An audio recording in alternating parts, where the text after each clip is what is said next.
अनिल अंबानी किसी समय में हर एक कारोबार में अनिल अंबानी जी टॉप पर थे दोस्तों। टॉप पर मतलब आप ये समझ सकते हैं टॉप 10 अरबपतियों की लिस्ट में भी थे, लेकिन हर व्यापार में हाथ डालना ही शायद इनको भारी पड़ गया। और ऐसा वैसा भारी नहीं पड़ा, ऐसा भारी पड़ा कि अब ये बहुत ही बुरे दौर से गुजर रहे हैं दोस्तों, बर्बादी के दौर से गुजर रहे हैं। हालत ये है कि इनकी हर कंपनी कंगाली की कगार पर पहुंच चुकी है। अब जो आखिरी कंपनी बची थी वो भी दिवालिया हो गई है।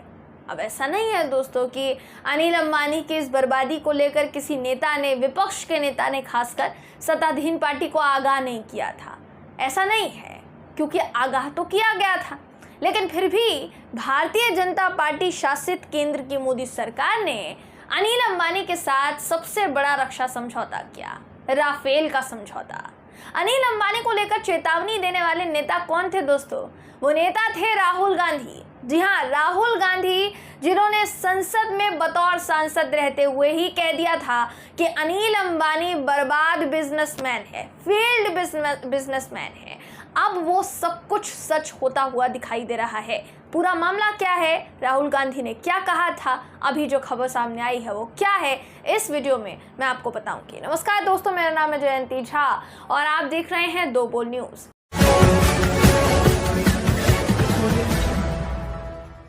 राहुल गांधी ने कहा था कि अनिल अंबानी से देश की सरकार इतने जहाज खरीद रही है, उसने जिंदगी में कभी एक हवाई जहाज बनाया है? कभी हवाई जहाज को बनते देखा है? कागज से हवाई जहाज बनाने को बोलोगे ना तो वो भी नहीं बना पाएगा अनिल अंबानी। ये मेरा बयान नहीं है दोस्तों, ये मेरी भाषा नहीं है, मेरे शब्द नहीं है, ये राहुल गांधी ने कहा था रैली में। सुनिए राहुल गांधी ने संसद से लेकर रैलियों तक में अनिल अंबानी को लेकर क्या क्या कहा था, सरकार को किस तरीके से घेरा था, वो वीडियो सबसे पहले आपको दिखा देते हैं। उसके बाद अनिल अंबानी की बर्बादी से जुड़ा जो पूरा ब्यौरा सामने आया है ना दोस्तों, जो पूरी आप कह सकते हैं पोथी पथरा सामने आ गया है, वो मैं आपको दिखाऊंगी। लेकिन उससे पहले राहुल गांधी का वीडियो दिखाते हैं, ये वीडियो देखिए आप। Mr. Anil Ambani, a failed businessman. 45,000 crore rupees in debt. Mr. Anil Ambani opens a company 10 days before he receives the HAL contract. The President of France says the Prime Minister of India has ordered us to give this contract to Mr. Anil Ambani. अपनी जिंदगी में अनिल अंबानी ने हवाई जहाज बनाया है, एक हवाई जहाज बनाया है। मैं आपको गारंटी देता हूं, ये कागज अनिल अंबानी जी को दीजिए, उससे कहिए भैया कागज का हवाई जहाज बनाओ, वो भी नहीं बना पाएगा। जी तो राहुल गांधी साफ साफ कह रहे हैं कि भाई अनिल अंबानी फेल्ड बिजनेसमैन है, फेल्ड बिजनेसमैन है। अपने आखिरी लोकसभा संबोधन, जो उनकी लोकसभा सदस्यता रद्द होने से पहले उन्होंने संबोधन दिया था, राष्ट्रपति अभिभाषण दोस्तों, वहां पर भी राहुल गांधी ने अंबानी को बैंकरप्ट बता दिया था। तो सवाल ये कि राहुल गांधी ने जो कहा क्या वो सच हुआ है या फिर नहीं? तो अब इसका जवाब सुन लीजिए दोस्तों। दरअसल अनिल अंबानी की वो कंपनी जिसके जरिए उन्होंने डिफेंस सेक्टर में कदम रखा था, अब वो कंपनी कंगाली की कगार पर है, अब वो कंपनी इस वक्त बर्बादी की कगार पर है। उस कंपनी का नाम सुन लीजिए, कंपनी का नाम है Reliance naval and engineering limited. इस कंपनी की अगर बात की जाए तो इसकी जो पेरेंट कंपनी है, यानी जिसके अधीन ये कंपनी आती है, वो कंपनी है रिलायंस इंफ्रास्ट्रक्चर। अनिल अंबानी समूह ने साल 2015 में पीपा वाव, जी हाँ, Pipavav defence and offshore engineering limited को खरीदा था। उसका नाम चेंज किया गया और उसका नाम चेंज करके क्या रखा गया, इसका नाम बदला गया, नाम रखा गया Reliance defence and engineering limited. अब ध्यान से सुनिएगा दोस्तों, हुआ क्या है। मैंने आपको बताया कि डिफेंस सेक्टर से जुड़ी कंपनी का नाम क्या था, तो फ्रांसीसी कंपनी दसॉर एविएशन ने रिलायंस के साथ एक जॉइंट वेंचर शुरू किया। कंपनी का नाम था दसॉर रिलायंस एरोस्पेस लिमिटेड, यानी जो जॉइंट वेंचर हुआ उसका नाम ये रखा गया। इसमें रिलायंस की हिस्सेदारी 51% थी, दसॉर एविएशन की जो हिस्सेदारी थी वो 49% थी, यानी मिलकर एक डिफेंस कंपनी को खड़ा किया गया। 2% ज़्यादा अनिल अंबानी की हिस्सेदारी। बाद में मालूम ये पड़ता है अनिल अंबानी की कंपनी तो घाटे में है।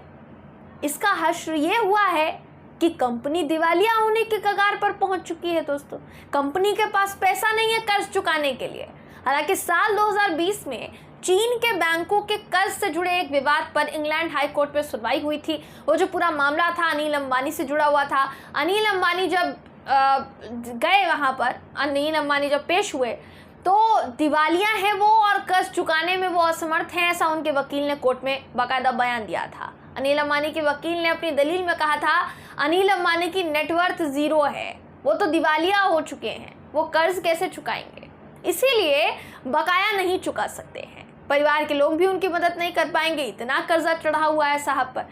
सवाल ये कि अनिल अंबानी के साथ जुड़ी फ्रांस की कंपनी तो देखिए वेंचर खड़ा कर रही है।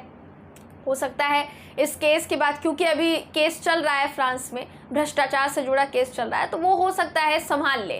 अब अनिल अंबानी की कंपनी अपना हिस्सा कैसे देगी, क्योंकि फटे हाल होने के बाद तो ऐसा संभव लग नहीं रहा है।